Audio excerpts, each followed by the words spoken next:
So if you've ever even been near the world of software, you've definitely heard the word Git thrown around. It's one of the most critical tools for any developer, but let's be honest, it can sound pretty intimidating from the outside. Well, today we're going to pull back the curtain and show you exactly what Git is, and more importantly, why it's such a powerhouse. Okay, to really get what Git is all about, I want you to burn this one idea into your brain. Just this one, right here. Think of Git as a time machine for your code. That's it.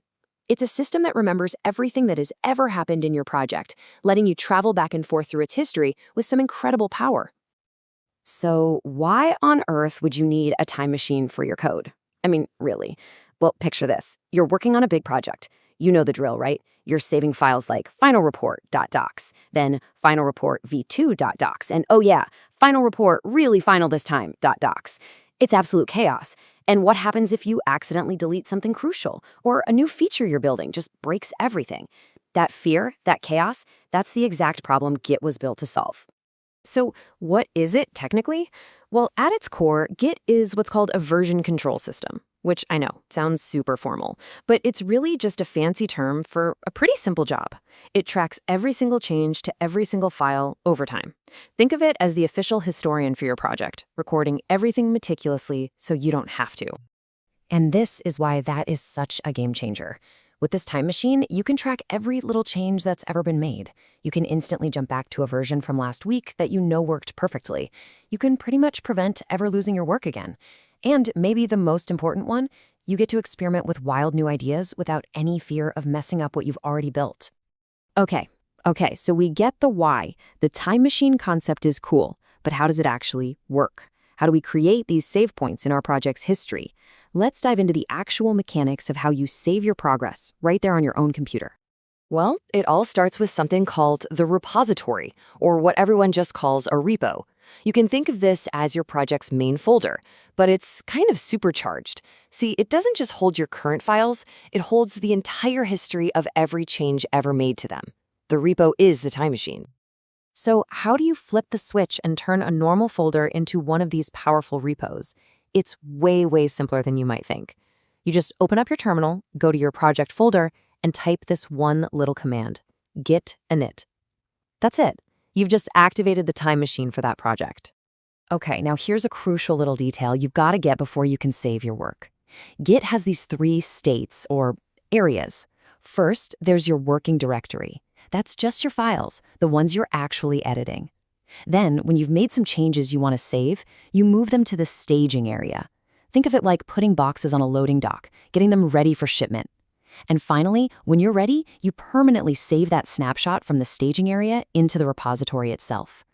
And that brings us to the fundamental, the core 3-step dance of using Git every day.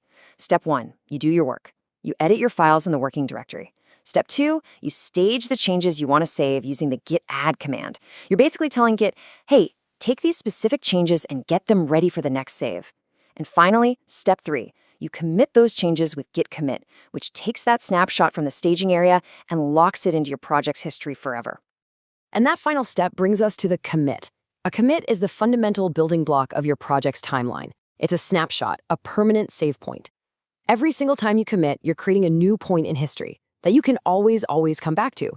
It's like hitting save, but, and this is key, it forces you to attach a little message explaining what you saved. So it looks just like this. You type git commit, use that little -m for message, and then you write a short description in quotes.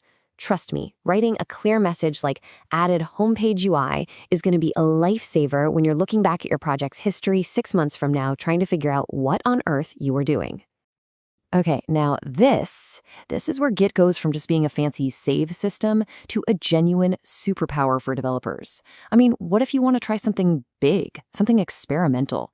You definitely don't want to mess up the main code that's already working, right? Well, this is where we learn to work in alternate timelines. We do this with an incredible feature called a branch. A branch is basically a parallel universe for your code. It takes a complete copy of your project's history and says, here, go nuts in this alternate reality. You can work on brand new features, fix complicated bugs, anything you want, all without affecting the stable main version of your code. So just think of it like this. The main branch, that's the sacred timeline. It's the official, stable version that actually works. You don't mess with it. But that login feature branch, oh, that's your playground, your sandbox. You can break things, try crazy ideas, write half-finished code, and it has absolutely zero impact on the main project until you decide you're ready. So what happens when your experiment is a huge success? Your new feature is built, it's tested, and it's awesome. What then? You just merge the timelines? You switch back to your main branch and run the git merge command. And Git does this amazing thing where it intelligently weaves all the brilliant work you did in your feature branch right back into the main project. It's like collapsing the parallel universe back into the main one. All right, so far, this has all been about you and your code, a personal time machine. But the real magic of Git, the reason it took over the world, is when you start sharing these timelines with other people, with a whole team. And we do that using what are called remote repositories. You can think of them as the central hub, the main server for your project, hosted online. They're a place for the whole team to share their work, and just as importantly, they act as a complete backup of the entire project's history. And yeah, you've definitely heard of the big ones: GitHub, GitLab, and Bitbucket. So how do you get all those awesome commits you've been making on your own computer up to this central hub for everyone else to see? You guessed it, another really simple command: git push. This command just takes the commits you've made locally and sends them or pushes them up to the remote repository so the rest of your team can see your work. Okay, let's put all the pieces on the table now. We've got our local repos with commits and branches, and we've got these remote repos for sharing. How do actual professional teams use all this stuff to build incredible software without just creating a giant mess?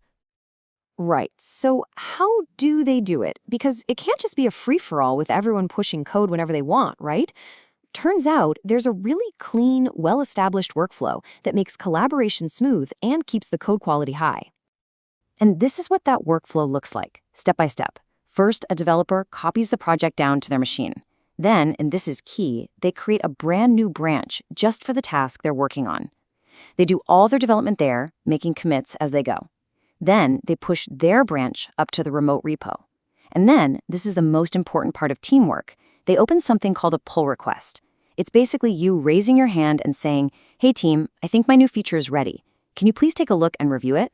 Only after other team members approve it does that code get merged into the main branch. That whole cycle, that is the backbone of pretty much all modern software development. So, let's wrap this all up. What's the final takeaway here? What does Git really give you? It gives you the power to track every single change, the peace of mind that you'll never lose important work, the creative freedom to work on new features safely, the structure to collaborate effectively with a team, and of course, the magic ability to go back in time and fix your mistakes. And that's why Git isn't just some nice-to-have skill anymore. It has become one of the most fundamental, absolutely essential tools for anyone who works in tech today, from developers to DevOps engineers and way, way beyond. It's basically the universal language of modern collaboration in tech. You know, we started this whole thing with one simple idea: a time machine for your code. We've seen how to create those save points, how to travel to alternate timelines, and even how to share those timelines with the team. Now you've seen how it works. So really, the only question left to ask is, now that you can travel through your code's history, what will you build?